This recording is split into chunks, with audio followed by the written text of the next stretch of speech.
When I'm not stressing over my fear of being attacked in a public restroom, I like to answer questions that I get on YouTube. So let's get to it. If you could master any genre on guitar, blues, jazz, rock, or metal, which would it be? I think the answer to this is obviously metal. Metal has by far the most passionate fans, and if you became a true master of metal, you essentially could write your own ticket and be set for life. Like, you could be like a jazz master, and I feel like as much as I love jazz, no one would really care. Like, maybe you'd get like free gin and tonics at like the dueling piano bar, but aside from that, I don't really see the perks in being a master of any other genre. But yeah, if you're like a metal master, man, I'm like, dude, easy street. Hi, Sean. I was wondering who you think would win in a fight between a shark and a bear.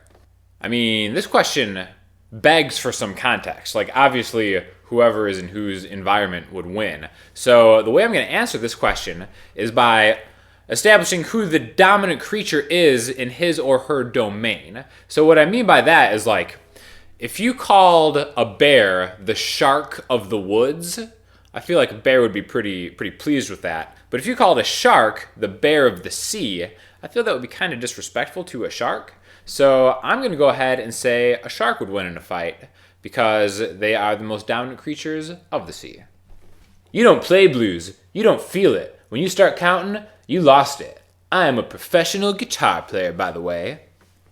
So that's going to be the maiden comment on a brand new weekly segment I'm doing called the Salty Blues Musician of the Week, where I feature a comment from an anonymous blues player that decided to flame me because I didn't play passionately enough the example I played for my rudimentary absolute beginner 12-bar blues lesson. So there's a giant backlog of these comments, so I'm going to start pumping them out one a week. Please feel free to go to any of the blues videos and try to get on the segment because it's a real badge of honor to make the cut.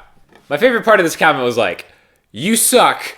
I'm a professional guitar player, by the way." So I'm glad that he's established his credibility, which I think is very important when it comes to throwing YouTube shade. Probably rule number one is establish credibility by saying you're a professional, insert whatever.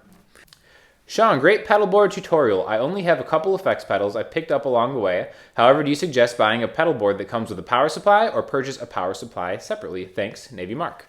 Really good question, and you guys actually haven't seen my pedalboard yet because I feel so inadequate putting Justin's pedalboard and Andreas's pedalboard on here first, but I actually have the Fishman one that has the built-in power supply rack, and I think if you're starting out, having the built-in power supply thing is a little bit better in my own opinion. However, Justin is actually going to be hooking me up with the pedal board, and I'm going to get one of the Voodoo power supply packs with the adapters, and we're going to make a video kind of showing how to mount it on the underside of a board and just kind of like hook up all the pedals and stuff like that. So there will be a pedal board video coming soon, and then I think we're going to talk a little bit more about the differences between power supplies and like the voltages and getting all that stuff right, and then kind of talking a little bit more in depth between having the Fishman one, which has the onboard power supply, which is cool because it has more than just that. It has routing things if you want to like kind of like make an effects loop or kind of deal with like stereo pedals and stuff like that too.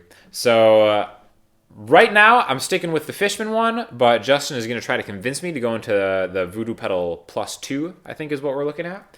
So definitely stay on the lookout for that, and I'll be able to give you a more educated and in-depth answer on that soon. What is your opinion on Jack Johnson and his music? Man, I love Jack Johnson, and I remember in college, I listened to so much Jack Johnson. I remember when I first started playing guitar, I was really into Ben Harper, and then through Ben Harper, I discovered Jack Johnson, and man, Brushfire Fairy Tales, On and On. I literally wore out the CD of On, and I had to like buy a replacement back in the day. I listened to that so much. Just an awesome album from top to bottom. Now, I'm going to do the stereotypical thing where it's like I preferred his earlier stuff. I think those first two albums are fantastic.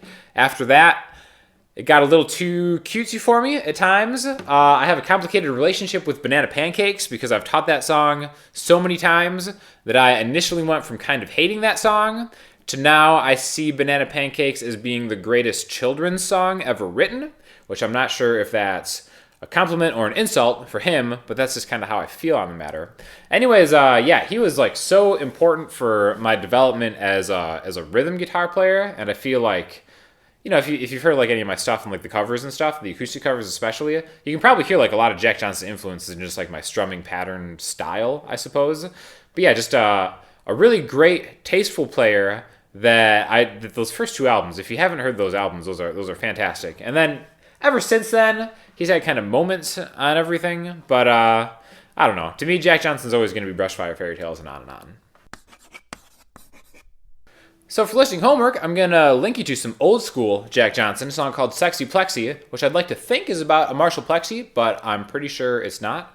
So anyways, check that out. And as always, if you have any comments, hit me up in the comments section, Instagram, Twitter, the website, whatever. I always look forward to answering, and I will talk to you guys next time. Thanks a lot.